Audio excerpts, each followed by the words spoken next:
மருந்து சேனலுடைய மேலும் பல பதிவுகளை தெரிந்து கொள்ள இந்த சேனலை சப்ஸ்கிரைப் செய்யவும், பெல் பட்டனை அழுத்தவும். மேலும் மருத்துவரின் ஆலோசனை பெற இந்த வீடியோவில் உள்ள எண்ணிற்கு தொடர்பு கொள்ளவும். இயற்கை மருந்து நேயர்களுக்கு வணக்கம். சித்த மருத்துவத்தில் சக்கரை நோய்க்கு சிறப்பான சிகிச்சை இருக்கா? கண்டிப்பாக இருக்குது. நம்முடைய முன்னோர்கள் முதற்கொண்டு சித்த மருத்துவத்தில் சக்கரை நோய்க்கு சிறப்பான சிகிச்சைகள் கொடுத்து நிறைய பேரை குணப்படுத்தியிருக்காங்க. அப்படிப்பட்ட அற்புதமான விஷயத்தை இந்த வீடியோவில் பார்க்கலாம் வாங்க. எங்கள் சக்கரை நோயா? கவலைப்பட வேண்டாம். டைப் 1 டைப் 2 இருக்குது. சரி, அதுக்கு இன்சுலின் போடுறீங்க. டைப் 1க்கு டைப் 2க்கு மருந்து மாத்திரைகள் எடுக்கிறீங்க. கம்பல்சரி தேவை, எடுத்துக்கோங்க. அதே சமயத்தில் சித்தா ஆயுர்வேதாவில் ஹோமியோபதியில் நல்ல மருந்துகள் இருக்குது. முக்கியமாக சித்த மருத்துவத்தில் சக்கரை நோய்க்கு சிறப்பான சிகிச்சைகள் இருக்குது.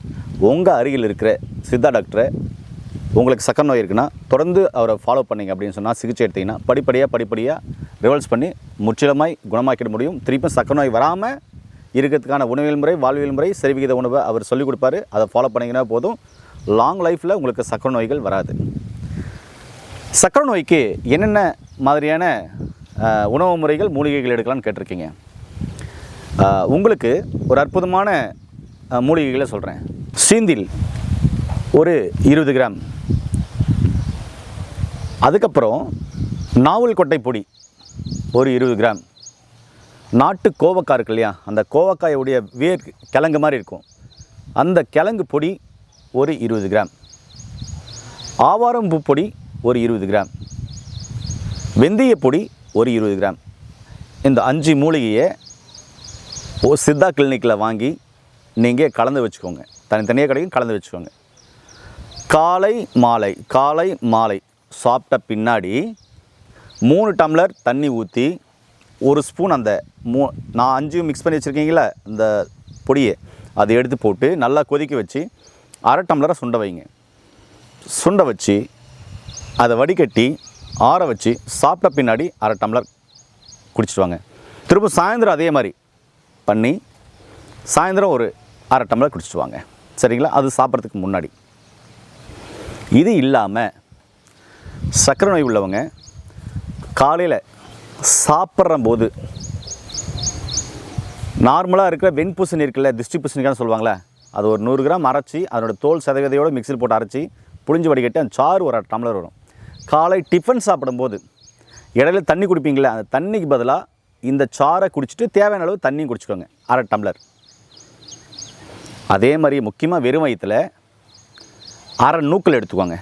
எடுத்து தோல் சீவிடுங்க. ஒரு நூக்கல் வாங்குறீங்க, அரை நூக்கல் கட் பண்ணி தோல் சீவிடுறீங்க. சின்ன சின்னசாக கட் பண்ணி மிக்சியில் போட்டு ஒரு அரை டம்ளர் தண்ணி ஊற்றி அரைச்சி புளிஞ்சு வடிக்கிறீங்கன்னா ஒரு டம்ளர் ஜூஸ் வரும். இதை சக்கரை நோயாளிகள் வெறும் வயிற்றில் குடிங்க. வெறும் வயிற்றில் குடிச்சிட்டு 2 மணி நேரம் கழித்து டிஃபன் சாப்பிடுங்க. இந்த வழிமுறையை தொடர்ந்து நீங்கள் கடைப்பிடிச்சிங்கன்னா சக்கரை நோய்க்கு அற்புதமான வேலையை செய்யக்கூடிய மருந்தாக இது உணவாக உங்களுக்கு இருக்கும். அதே மாதிரி தினமும் ஒரு வேளையாவது மதிய நேரத்தில் ஒரு 100 ml மூக்கரை டக்கரை இருக்குல்ல, அந்த சூப்பை குடிங்க. இதெல்லாம் குடிச்சிட்டு வந்தீங்கன்னா சக்கரை நோயாளிகளுக்கு மிக சிறப்பாக வேலை செய்யும். 1. 2வது, சக்கரை நோயாளிகள் பசி எடுத்தால் அந்த பசி நார்மலாக அடங்குற வரையும் அரை வயிறாக சாப்பிடுங்க. அந்த சாப்பாடை நல்லா உமிழ்நீரோட கலந்து நிதானமாக மெண்டு சாப்பிடுங்க. சாப்பிட்டு வந்தீங்கன்னா சக்கரை நோய் மிக சிறப்பாக ரிவர்ஸ் ஆகிறத பார்க்கலாம். ஏன்னா அந்த அளவுக்கு வாயில் ஜீரணமாயிடணும். அதே மாதிரி நார்ச்சத்துள்ள பொருள்களை அதிகமாக எடுத்துக்கோங்க, மாவுச்சத்துள்ள பொருள்களை குறைச்சிக்கோங்க. இதோடு சேர்த்து நான் சொன்ன மாதிரி தான் அருகில் இருக்கிற சித்தா டாக்டரை, உங்கள் அருகில் இருக்கிற சித்தா டாக்டரை நீங்கள் போய் பார்த்து சக்கரை நோய்க்காக சிறப்பான சிகிச்சைகள் தொடர்ந்து எடுத்துக்கோங்க. நீங்கள் எடுக்கிற டைப் 1 டைப் 2 எடுக்கிற அலோபதி மெடிசனோடு சேர்த்து சித்த மருத்துவம் தாராளமாக எடுத்துக்கலாம். நீங்கள் எடுக்கும்பொழுது கம்பல்சரி அதை ரிவல்ஸ் பண்ணிட முடியும் மருத்துவரின் ஆலோசனைப்படி. அப்படி ரிவல்ஸ் ஆன ஒரு ரிப்போர்ட்டை இப்போ பாருங்கள். இந்த பேஷண்ட் பல வருஷங்களாக சக்கரை நோயால் அவஸ்தைப்பட்டிருந்தார். சக்கரை நோய்க்கான சிம்டம்ஸ்கள் எல்லாமே இருந்தது. வறட்சி, மெலிஞ்சு போயிட்டு இருந்தார், அதிக பசி, அடிக்கடிக்கு யூரின் போகிறது, அசதி சோர்வு, டயர்னஸ்ஸு, கண் மங்கள், ரத்தம் சர்க்குலேஷன் கம்மியாக இருந்து காலுக்கு எல்லாம் பார்த்திங்கனாக்கா அங்கங்கே டாட்ஸ் இது மாதிரிலாம் இருந்தது. சித்த மருத்துவரின் ஆலோசனைப்படி, டாக்டர் சதீஷ்குமாரின் சித்த மருத்துவரின் ஆலோசனைப்படி இந்த மருந்துகள் கொடுத்து அவரை படிப்படியாக ஃபாலோ பண்ணும்போது அவருடைய ரிப்போர்ட், ஃபஸ்ட்டு ரிப்போர்ட் பாருங்கள். பேர் சரவணன். ரிப்போர்ட் எடுத்த நாள் 5ஆம் தேதி 7வது மாதம் 2025. அவருடைய ஃபாஸ்டிங் சுகர் 194. சாப்பிட்ட பின்னாடி எடுத்த சுகர் 306. 3 மாதத்துக்கு ஒரு முறை எடுக்கிற ஆவரேஜ் சுகர் HbA1c 12.4. நண்பர்களே, சிகிச்சைக்கு முன்னாடி அவருடைய ரிப்போர்ட்டை பார்த்துருப்பீங்க. தொடர்ந்து அவருக்கு சிகிச்சை கொடுக்கும்போது இன்றைக்கி HbA1c நார்மல் ஆகிடுச்சு. சர்க்கரை நோயால் ஏற்பட்ட பாதிப்புகள் முழுமையாக சரியாயிடுச்சு. அந்த ரிப்போர்ட்டையும் பாருங்கள். பேர் சரவணன்.